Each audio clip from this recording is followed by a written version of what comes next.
News first channel ವೀಕ್ಷಕರಿಗೆ ಭವಿಷ್ಯ ಈ ದಿನ ಕಾರ್ಯಕ್ರಮಕ್ಕೆ ಸ್ವಾಗತ. ಮೇಷರಾಶಿಯ ರಾಜಕಾರಣಿಗಳಿಗೆ ಬಹಳ ಉತ್ತಮವಾದಂತಹ ದಿವಸ.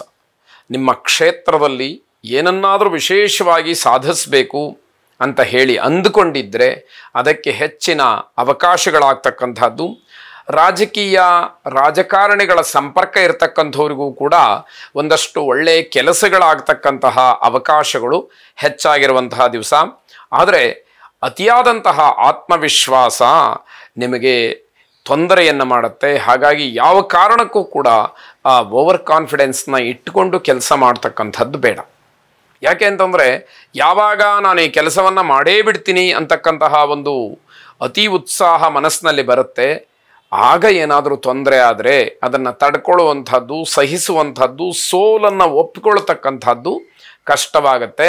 ಅದನ್ನು ಆಲೋಚನೆ ಮಾಡಿ ನಿಮ್ಮ ಸ್ವಭಾವ, ನಡತೆ ಇತ್ಯಾದಿಗಳಿಗೆ ಬಂಧುಗಳಾಗಲಿ ಸ್ನೇಹಿತರಾಗಲಿ ಕೋಪಗೊಳ್ಳುತ್ತಾರೆ.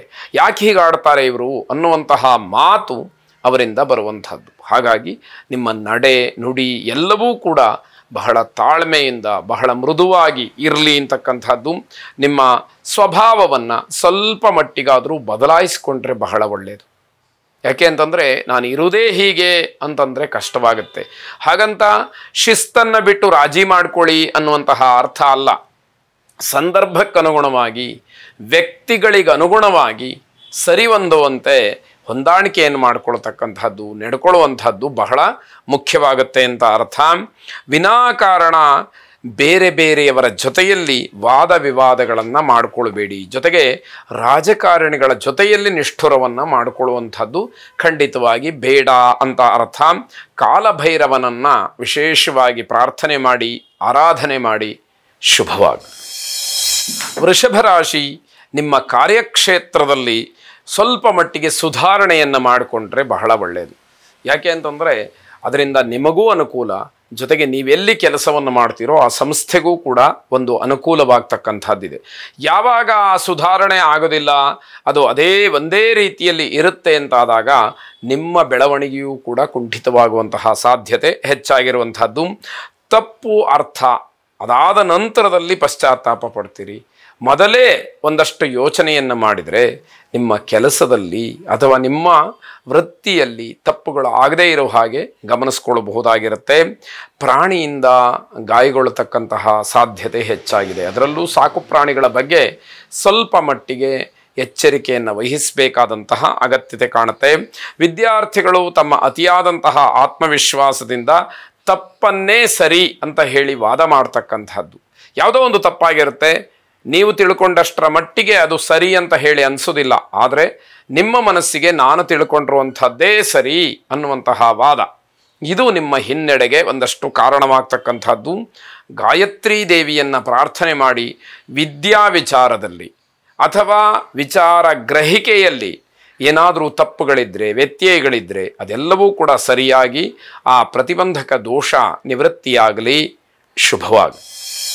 ಮಿಥುನ ರಾಶಿ, ಹೊರಗಡೆ ಯಾವುದೋ ವ್ಯವಹಾರಕ್ಕೆ ಹೊರಟಾಗ ಸ್ವಲ್ಪ ಬಾಯಿಯನ್ನು ಸಿಹಿ ಮಾಡಿಕೊಂಡು ಹೋಗಿ. ಅಂದರೆ ಇದರ ಅರ್ಥ ಏನೋ ಸಿಹಿಯನ್ನು ತಿಂದು ಬಿಡಬೇಕು ಅನ್ನುವಂಥದ್ದು ಒಂದು ಅರ್ಥ. ಆದರೆ ಮತ್ತೊಂದು ಅರ್ಥ ಒಳ್ಳೆಯ ಮಾತುಗಳನ್ನಾಡಿ ಬಹಳ ನಗುಮುಖದಿಂದ ಮನೆಯಿಂದ ಹೊರಡಿ.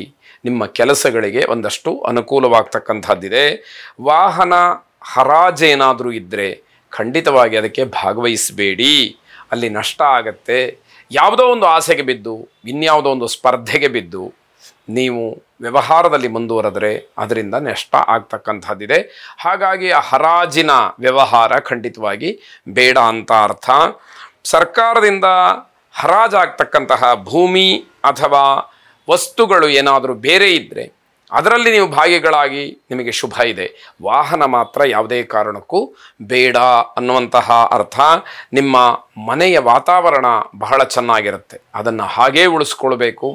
ಯಾವುದೇ ಕಾರಣಕ್ಕೂ ಮನೆಯಲ್ಲಿ ಅಶಾಂತಿಯಾಗಲಿ ಅಥವಾ ನೆಮ್ಮದಿಗೆ ಭಂಗವಾಗಲಿ ಬರುವಂತಹ ಯಾವ ಕೆಲಸಗಳು ಕೂಡ ಆಗಬಾರದು ಅಂತಕ್ಕಂತಹ ಅರ್ಥ. ಆಸ್ತಿ ಅಥವಾ ಭೂಮಿ ಇದನ್ನು ಖರೀದಿ ಮಾಡ್ತಕ್ಕಂತಹ ಯೋಗ ಪಡೆಯುವಂತಹ ಒಂದು ಅವಕಾಶ ಈ ದಿವಸ ನಿಮಗೆ ಇರುವಂಥದ್ದಾಗಿರುತ್ತೆ. ಕುಲದೇವತಾ ಪ್ರಾರ್ಥನೆಯನ್ನು ಮಾಡಿ ಕುಲದೇವತಾ ಅನುಗ್ರಹದಿಂದ ನಿಮ್ಮ ಇಷ್ಟಾರ್ಥಗಳು ವ್ಯವಹಾರ ಸಿದ್ಧಿ ಎಲ್ಲವೂ ಕೂಡ ಆಗಲಿ ಶುಭವಾಗಿ. ಕರ್ಕಾಟಕ ರಾಶಿ ಇಂಜಿನಿಯರಿಂಗ್ ಕ್ಷೇತ್ರದಲ್ಲಿರುವಂಥವ್ರಿಗೆ, ಇಂಜಿನಿಯರಿಂಗ್ ವಿದ್ಯಾರ್ಥಿಗಳಿಗೆ ಬಹಳ ಯಶಸ್ಸು, ಶುಭ, ಗೌರವ ಸಿಕ್ಕುವಂತಹ ದಿವಸ ಇದು. ವಿನಾಕಾರಣ ಆರೋಗ್ಯ ಹಾಳಾಗಬಹುದು, ಜಾಗ್ರತೆಯನ್ನು ವಹಿಸಿ. ಏನೂ ಬೇಡದೇ ಇರತಕ್ಕಂತಹ ಪದಾರ್ಥಗಳನ್ನು ತಿಂದೇ ಇರಬಹುದು, ಆದರೂ ಕೂಡ ಗ್ರಹಗತಿಯ ದೃಷ್ಟಿಯಿಂದ ಆರೋಗ್ಯದಲ್ಲಿ ಇದ್ದಕ್ಕಿದ್ದ ಹಾಗೆ ಏರಿಳಿತಗಳಾಗಿ ಮನಸ್ಸಿಗೆ ಏನೋ ಒಂದು ರೀತಿಯ ಕಿರಿಕಿರಿ ಆಗತಕ್ಕಂತಹ ಸಾಧ್ಯತೆಗಳಿದೆ. ನಿಮ್ಮ ಹಲವಾರು ದಿವಸದ ಕನಸು ನೆರವೇರ್ತಕ್ಕಂತಹ ಸೂಚನೆ. ಏನೋ ಆಗಿಬಿಡುತ್ತೆ ಅಂತಕ್ಕಂತಹ ಭ್ರಾಂತಿ ಬೇಡ. ಒಳ್ಳೆಯದಾಗುವಂತಹ ಸಮಯ ಬಂದಾಗ ತನ್ನಿಂದ ತಾನೇ ಎಲ್ಲವೂ ಕೂಡ ಕೈ ಹಿಡಿತಕ್ಕಂಥದ್ದಾಗತ್ತೆ. ಮೊಬೈಲ್ ಅಥವಾ ಲ್ಯಾಪ್ಟಾಪ್ ಇತ್ಯಾದಿಗಳನ್ನು ಬಳಸೋದ್ರ ಬಗ್ಗೆ ಸ್ವಲ್ಪ ಗಮನ ಇರಲಿ. ತದೇಕಚಿತ್ತರಾಗಿ ಅದನ್ನೆಲ್ಲ ಉಪಯೋಗ ಮಾಡ್ತಾ ಕಣ್ಣಿಗೋ ಅಥವಾ ನಿಮ್ಮ ಮನಸ್ಸಿನ ಮೇಲೋ ದುಷ್ಪರಿಣಾಮವನ್ನು ಬೀರುವ ಹಾಗೆ ಖಂಡಿತ ಮಾಡಿಕೊಳ್ಬೇಡಿ ಅಂತ ಅರ್ಥ. ಅದನ್ನೆಲ್ಲ ಅಗತ್ಯ ಇದ್ದಷ್ಟು ಮಾತ್ರ ಬಳಸಬೇಕು. ಅದಕ್ಕಿಂತ ಮೀರಿದಾಗ ನಮ್ಮ ಶರೀರದಲ್ಲಿ ಆಗ್ತಕ್ಕಂತಹ ತೊಂದರೆಗೆ ನಾವೇ ಕಾರಣವಾಗ್ತಕ್ಕಂಥದ್ದಿದೆ. ಕಣ್ಣು ಮತ್ತು ತಲೆನೋವಿನ ಸಮಸ್ಯೆ ಅಧಿಕವಾಗ್ತಕ್ಕಂಥದ್ದು, ಎಚ್ಚರಿಕೆಯನ್ನು ವಹಿಸಬೇಕು. ಬೇರೆಲ್ಲ ಕೆಲಸಕ್ಕೆ ಅದು ತೊಂದರೆಯನ್ನು ಮಾಡುತ್ತೆ. ಆ ಒಂದು ಚಿಂತನೆ ಇಲ್ಲದೆ ನಮ್ಮಷ್ಟಕ್ಕೆ ನಾವು ಅದನ್ನೆಲ್ಲ ಮರೆತು ಕೂತ್ರೆ ತೊಂದರೆ ಆಗ್ತಕ್ಕಂಥದ್ದು. ಅಶ್ವಿನಿ ದೇವತೆಗಳನ್ನು ಪ್ರಾರ್ಥನೆ ಮಾಡಿ. ಶುಭವಾಗಿ.